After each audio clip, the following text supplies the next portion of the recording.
Hi guys. The original poem that I read, I decided not to post it. It was one of my own. And then all of a sudden I remembered what my favorite poem ever is. So I went and looked it up and I'm going to read it.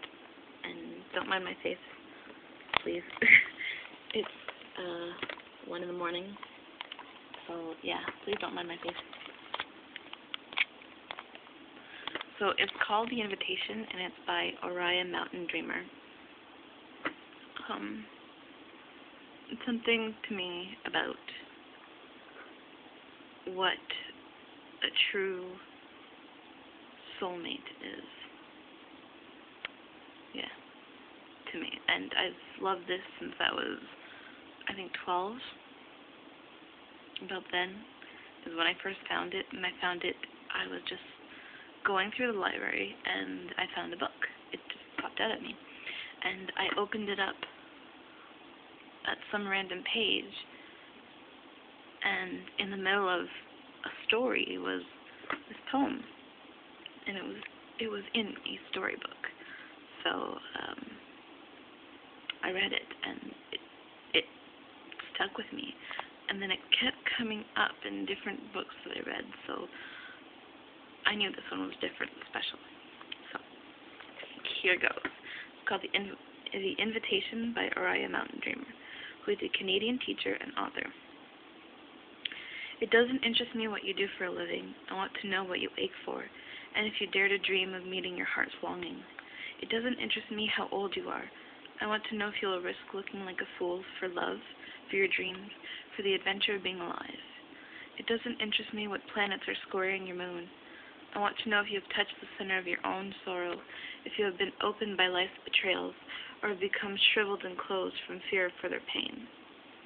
I want to know if you can sit with pain, mine or your own, without moving to hide it, or fade it, or fix it. I want to know if you can be with joy, mine or your own, if you can dance with wildness, and let the ecstasy fill you to the tips of your fingers and toes, without causing us to be careful, be realistic, to remember the limitations of being human. It doesn't interest me if the story you are telling me is true. I want to know if you can disappoint another to be true to yourself. If you can bear the accusation of betrayal and not betray your own soul, if you can be faithless and therefore trustworthy. I want to know if you can see beauty even when it's not pretty, every day, and if you can source your own life from its presence. I want to know if you can live with failure, yours and mine, and still stand on the edge of the lake and shout to the silver of the full moon, yes. It doesn't interest me to know where you live or how much money you have. I want to know if you can get up after a night of grief and despair, weary and bruised to the bone, and do what needs to be done to feed the children. It doesn't interest me who you know or how you came to be here.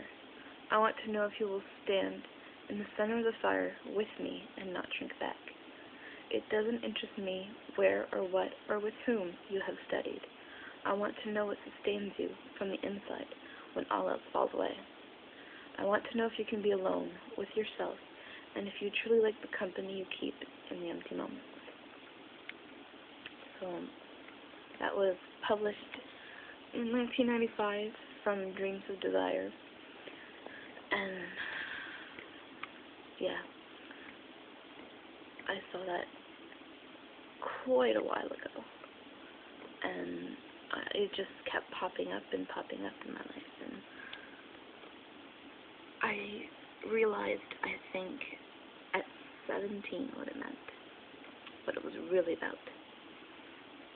And it's exactly the way I look for somebody. If they can meet what this says,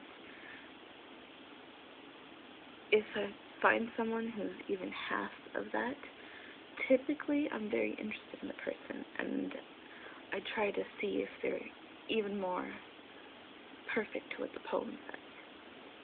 So, yeah, to me that's what a soulmate is.